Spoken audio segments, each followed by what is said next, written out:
Okay, this is going to be a video review of this MOKIN hub here. We're going to do some testing of all the ports. I'll show you all the ports on here. We'll do some speed testing to make sure that you're not losing too much in terms of transfer speed. It's designed specifically for your MacBook Pro, so let's have a look and see exactly what you get in here. So this is the hub itself. I've had a few of these MOKIN hubs. I've reviewed loads of hubs. And the MOKIN ones tend to be pretty decent. This one's no different. It's a nice aluminium construction. Will match up nicely to the side of your MacBook, just like that. Quite often some of these have one usable and one dummy plug, which isn't a very efficient way of doing things. So I'm going to be testing each of these separately to make sure that they are both doing a job, basically. Because if you have one port as a dummy and one port doing all the work, yeah, it's a total waste. So just to run you through the ports you get on it. HDMI, power delivery, so that's your power into your MacBook. That is your output. That is the Thunderbolt port just there. That's almost like a pass-through directly there. I wouldn't be surprised to see one of these just going straight to there as a straight pass-through, and the other one dealing with the other parts of this, which then really is a very basic USB 3 5 gigabits a second hub, card reader there for SD and micro SD, and of course the video out there for HDMI. Let's do some testing. Okay, so I am now testing the SD card reader here.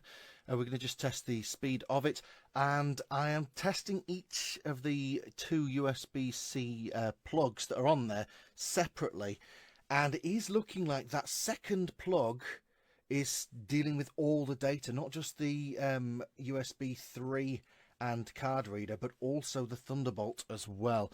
Anyway, here's the micro SD card speed. If it's a good card reader, it'll be in the 90s. If it's an average card reader, it'll be in the 30s. If it's a poor card reader, it'll be in the 20s. It's in the 90s, which means they've included a very decent card reader on there. So no problems there. It's past that first test. Let's now test the USB 3 speed. So we're now testing the USB 3 ports. They should be 5 gigabits a second, so expecting about 460-ish. There you go, 463. So again, these ports are working absolutely fine, as you'd expect.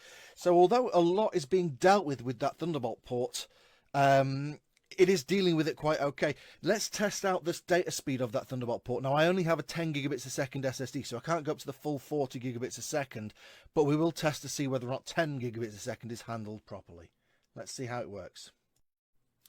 Okay, so this is the Thunderbolt port, so we're expecting much faster speeds here. For a 10 gigabits a second SSD, probably around about 1,000 megabytes a second, 1,030, 40 maybe.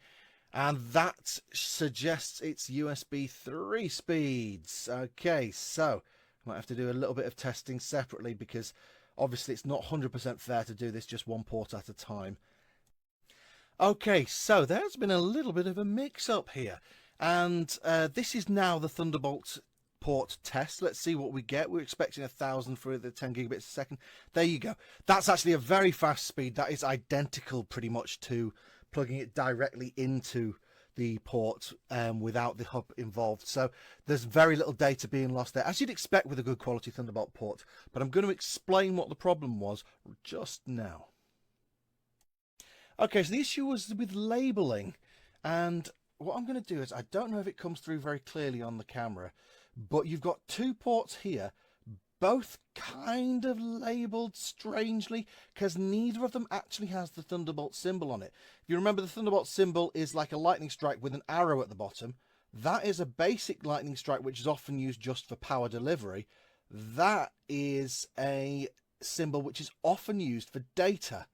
Now, I assumed that, okay, well, that one there will be the Thunderbolt ports that we're using. I'll have to take responsibility for that because it's not that one, it's that one. And it makes sense. Obviously, I was, too familiar with that symbol being used very frequently for power delivery, and with it not being an actual Thunderbolt symbol and with it just being a lightning symbol, which is the exact power delivery symbol, I jumped the gun a little bit. It's probably as you might have expected here. This just controls this area here. This is a straight pass through to here. Okay, but by having it like this, it attaches nicely to your MacBook. So conclusions, it's a well-made hub. Speed tests, absolutely check out. No problems there. It's great. Nothing wrong with it. It's fairly reasonably priced for a Mac compatible device. It's fairly competitively priced for a Mac compatible device. It's about £28 with a little voucher on as well, which I think for what you're getting, you know what, it makes up for any ports that you might feel you're missing out on. Okay, it gives you everything you've already got and a little bit more there and there. So yeah, it's worth it. It's a good quality hub.